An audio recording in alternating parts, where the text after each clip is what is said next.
In terms of the modern AI that's going on, we at any point in time have 7 or 8 new initiatives that have come through in the last 4 or 5 days.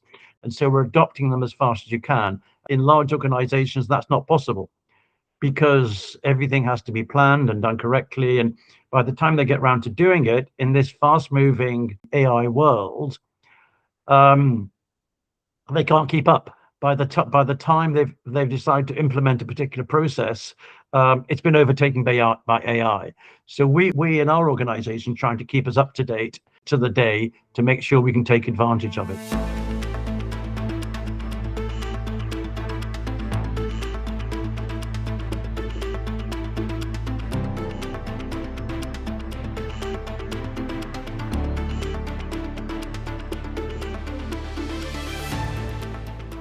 Hey guys, this is Bhavesh here from Tracxn. We have Charles Hancock with us here, and he's basically to introduce himself. He's a senior investment banker with over 30 years of experience in international corporate finance. During his time, he has been involved with some of the most complex transactions of the period, like Argyle's 2.5 billion hostile bid for distillers against Guinness, right? WPP's hostile US takeover of J. Walter Thompson, creating the 483 million pounds European venture capital fund for Electra Investment Trust. Charles, this is an amazing journey that you've had. Thank you so much for being with us here. Okay, no, it's great to be here, and it's quite nice of you to remind me of some of the deals I did in the old days, and the numbers have been surpassed quite significantly. But at the time, the deals were quite groundbreaking, and I can talk about some of them, more details, some of the the interesting features and things that went on with those deals. Right. How would you like me to do this? If you just throw some lights on how did you get started Yeah. first? I mean, how did you get into the investment banking industry? What made you choose this particular profession? And then we can talk about the deals that you've actually done. Okay, so it's interesting because that very subject is very important right now because graduates are finding it more and more difficult to find jobs in any particular case. In my particular case, uh, I had no idea about what industry I wanted to go into. I was highly recommended to go and study chemistry at university. I didn't particularly like chemistry. I just happened to be good at it. But when it came to the end of the course, I didn't know what to do. So I decided to go to business school, Manchester Business School, and I was lucky enough to come across all sorts of industries and understand them and come across people who'd worked into them. And so going to business school was probably the best thing I ever did, particularly in terms of career. But even so, even at business school, I didn't particularly know what I wanted to do. But what I did find interesting was banking, because I had no idea what it meant. I saw these banks on the high street who would take my, meager pocket money or part-time earnings, and how on earth could they earn enough money off that? And so it was a curiosity that drove me into banking, and then in particular into investment banking, which certainly seemed to be the more highly paid and the more kind of glamorous of the banking industry. So I applied for lots of jobs in the banking industry. This was back in 1983, which I know we're entering a new period of difficulty getting jobs, but that was probably one of the worst years to get a job. It was, I think, unemployment in the UK was about 12%, and I don't think it's ever been as bad as that since. Anyway, I made lots of applications and was lucky enough to be offered a job by Samuel Montague, a merchant, one of the kind of, I think, 12 merchant banks, probably a name lost to history now because it's taken over by Midland Bank, and Midland Bank taken over by HSBC. But in those days, the merchant banks were the kind of advisory banks which help companies get access to capital by an IPO, a flotation as we call them, and also did the exciting stuff, which I particularly liked, which was the takeover of public companies, and in particular, I like doing hostile takeovers, which, as you just mentioned, two famous ones, which I was heavily involved in. So that's how that's what kind of drove me into the merchant banking area. Amazing. So, Charles, I think back then when you actually started off, 30 years is a very long period. I mean, it is not really something that you just started off 2 years ago or 5 years ago. You have seen the seasons, right? 30 different seasons.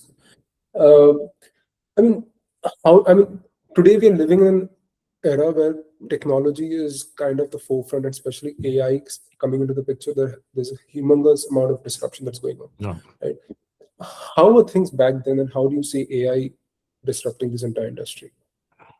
Well, you mentioned earlier the largest hostile bid in the UK, which was Argyle trying to buy distillers, and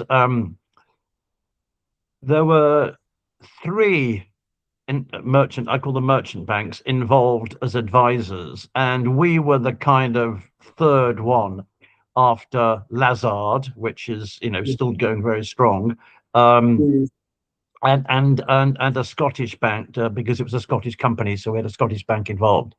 And I was a new fresh graduate, and what you did when you had the objective of taking over another company is once a fortnight you would produce what's called merger terms and conditions. So you produce bits of paper to show what the earnings per share would like, what the assets would be like, what the gearing would be like, etc. And this was produced once a fortnight by Lazard. But it's actually the same as what we're doing now.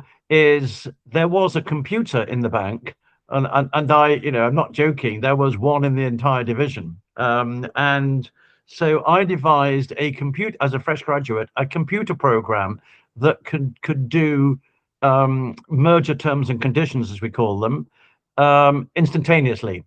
So we were able to provide to the client every day updated situation depending on the updated share prices and God knows whatever else, which then gave us a kind of pole position as joint lead with Lazard. Then Lazard made a fundamental error.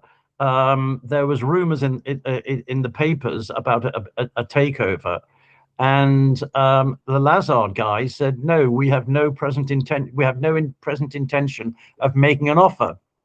And of course, that was absolute rubbish.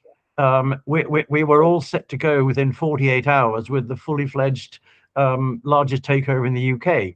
And the takeover panel kind of rapped them on the knuckles and said, no, if you said that, you can't make a bid for 3 months.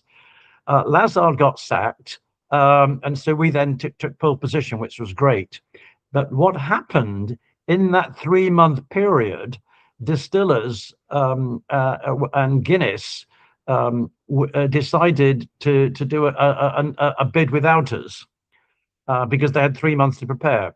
And so what happened then is that we were battling with distillers, with Guinness to buy distillers, and those of you with very long memories, that turned out to be criminal activity on the Guinness side, and a number of people went to jail. Because what they were doing is they were manipulating in an illegal fashion the share prices, and it's all highly recorded in the midst of time now. We actually lost the distillers bid because of illegal activity, but such is the case. The legal case went on for a long time, over a year, by which time it's very difficult to unwind the deal. Anyways, that was quite an interesting time to be alive.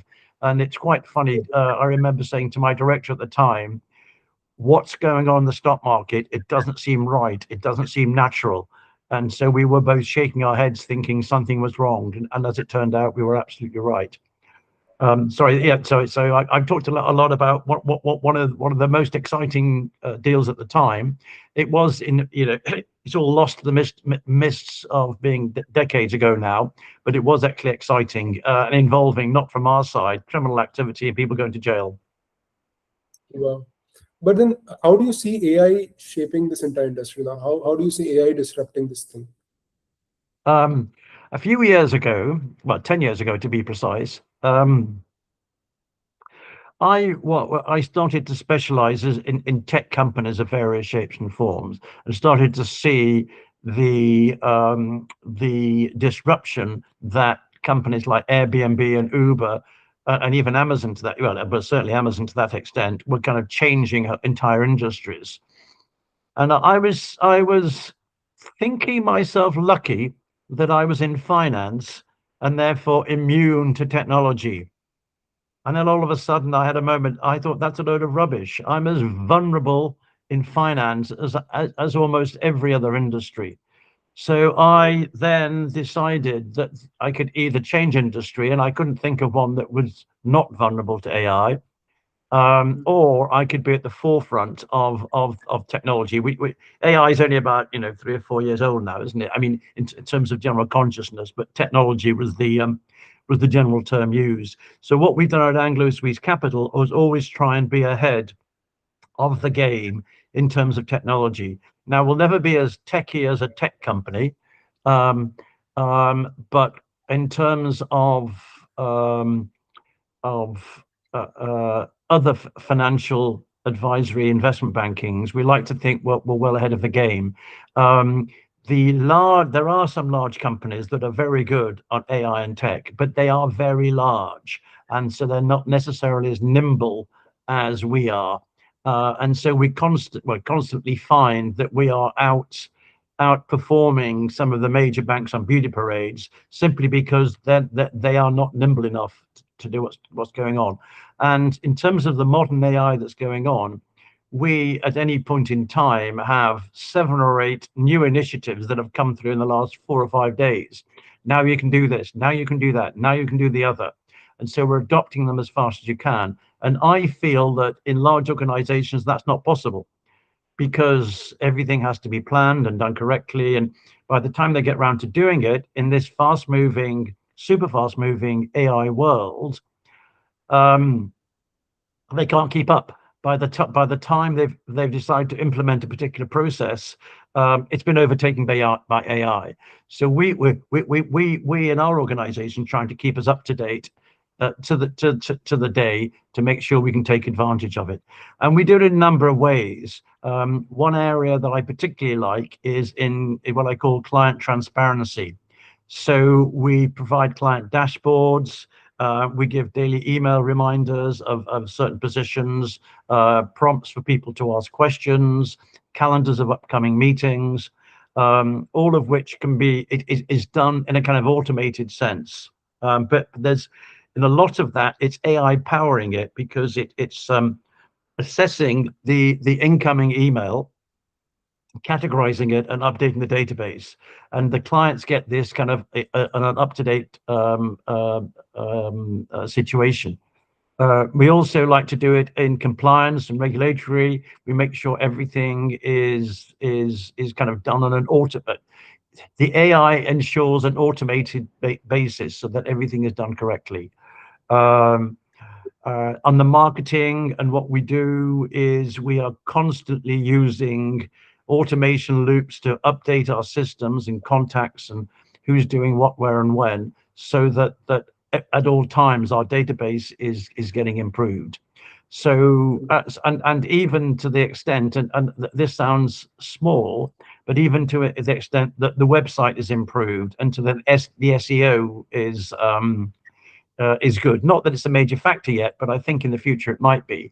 And also I can report last week that about a month ago we got our website AI prepared, and we got highly recommended by ChatGPT, which I thought was quite an honor.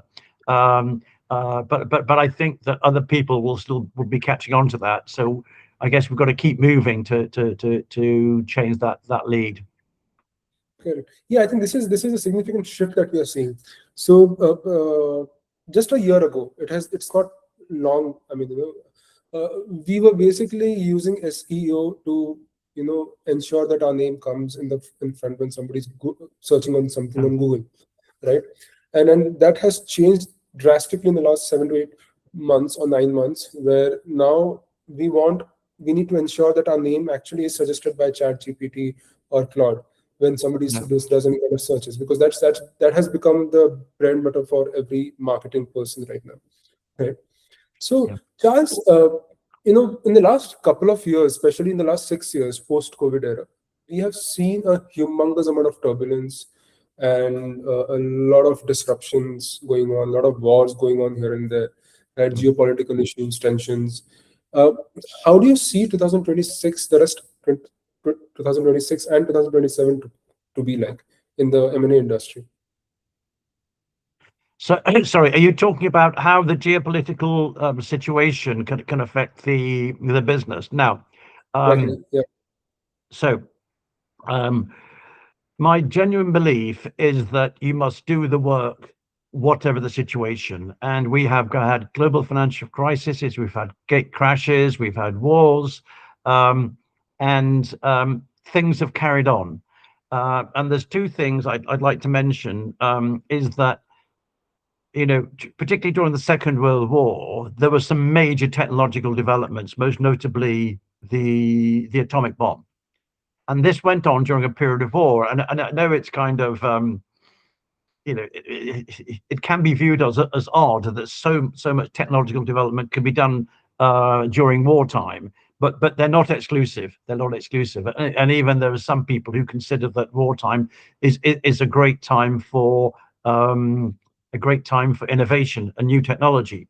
But if you go back to the 1600s, particularly in the UK, we had, well, in Europe, we had the 30 Years' War, which devastated 20% of the entire population. We had the UK, the English Civil War, which is UK's bloodiest war. And yet during that time, we had Isaac Newton and loads of other technological advances and scientific advances, and all this was against a backdrop of war.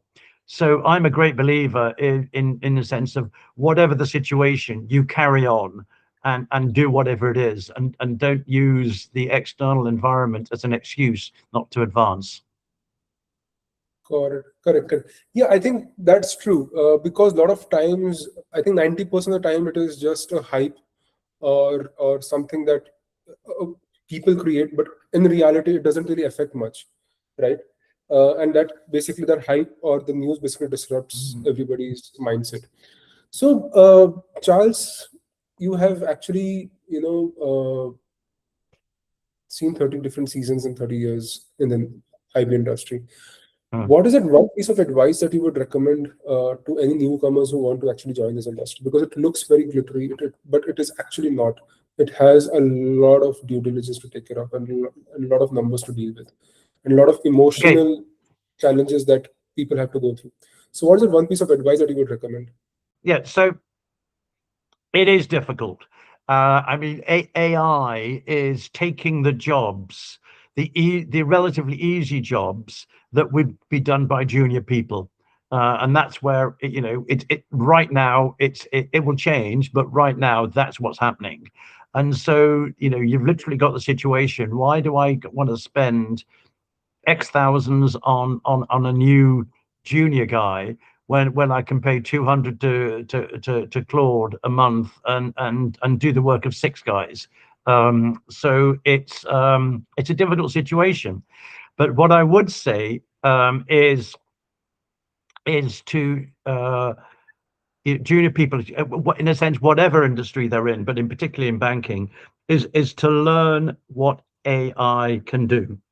And I'll go on to I'll expand on that in a second, but it's the where value is required is people who can handle AI.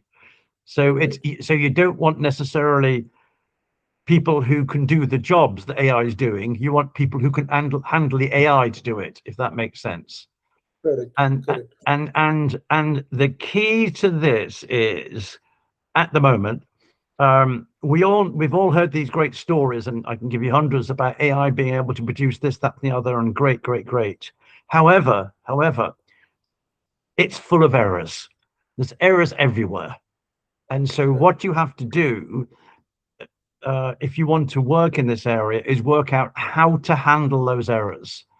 You've got to be on the case. You've got to compare ChatGPT to Claude to Gemini. You've got to do this, that, and the other. You've got to be the smart kid who spots where the errors are. Build in a system whereby, for example, on some of our tools, when we're asking questions to an AI, we say, quote your source. And that might mean nuts to you, but what it means is that rather than just give some random answer, and they do, it actually has to tell you where that random answer is from. And so that is a good check. And it's little tricks like that that people should be learning. It's not necessarily find out what AI can do, but to find out when our AI messes up. And when you do that, you can advance very quickly. Fantastic. Yeah, absolutely. So what you actually said was absolutely correct. It is just that you need to learn how to manage AI, right? It is just like somebody who's reporting to you. You have a team, right? So you just should know how to use it to your benefit and get the work done. Yeah. And what that you don't necessarily just set AI on a task and wait for the result. You challenge it the whole time. Correct. Absolutely. I think, Charles, it was amazing conversation, right? Especially about when you start off a career and the kind of deals that you've done, right? And how you have seen different things and the seasons that across 30 years, things changing in the investment banking industry. So yeah, we'll just wrap this up then.